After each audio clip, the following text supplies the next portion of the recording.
Kehadiran Islam mendamaikan bumi Nusantara. Yang pertama, ada kondisi Nusantara sebelum kedatangan Islam. Sebelum Islam datang, masyarakat Nusantara telah memiliki peradaban yang maju dengan beragam kepercayaan seperti animisme, dinamisme, serta agama Hindu dan Buddha. Kehidupan sosial masyarakat bersifat majemuk, namun masih terdapat sistem kasta, kesenjangan sosial, serta konflik antar kelompok dan kerajaan. Nilai persatuan dan kesetaraan belum sepenuhnya dirasakan oleh seluruh lapisan masyarakat. Kemudian untuk yang kedua ada proses masuknya Islam ke Nusantara. Islam masuk ke Nusantara secara bertahap dan damai sejak sekitar abad ke-7 hingga abad ke-13 Masehi.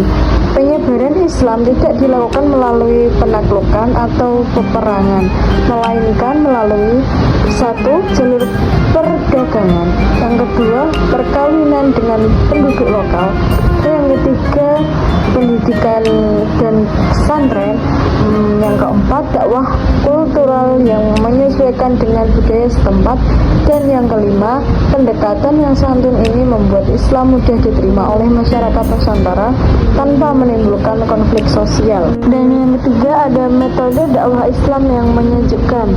Para penyebar Islam di Nusantara seperti para ulama dan wali songo menggunakan metode dakwah yang penuh hikmah antara lain.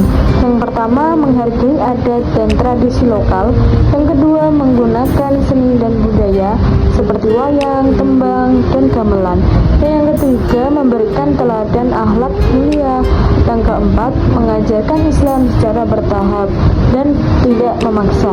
Dan yang kelima, metode ini menunjukkan bahwa Islam hadir sebagai agama rahmatan lil alamin, rahmat bagi seluruh alam. Yang keempat, ada peran kerajaan Islam dalam mewujudkan kedamaian. Berdirinya kerajaan-kerajaan Islam seperti Samudra Pasai, Demak, Aceh, dan Ternate Tidore turut memperkuat nilai kedamaian di Nusantara. Kerajaan-kerajaan ini, yang pertama, menjalin hubungan diplomatik dan perdagangan antar wilayah. Yang kedua, menegakkan keadilan sosial. Yang ketiga, menghormati keberagaman masyarakat. Yang keempat, menjadikan Islam sebagai pedoman moral dan etika pemerintahan.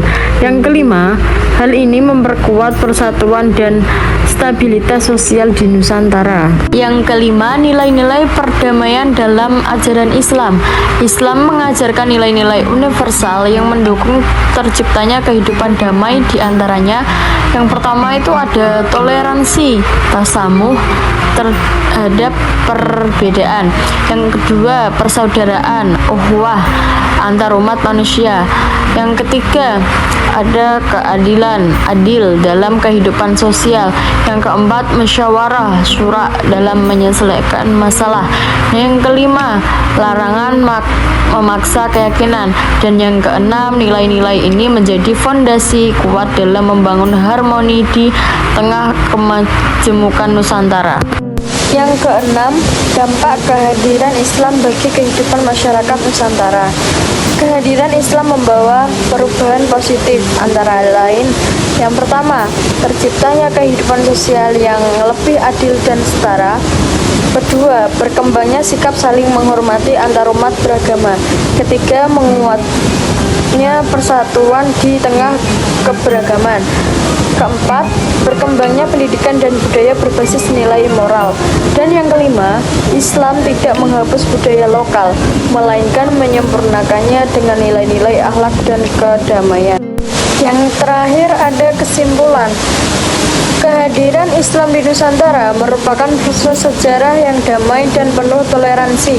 Islam hadir bukan sebagai ancaman, melainkan sebagai agama yang membawa kedamaian, persatuan, dan nilai kemanusiaan.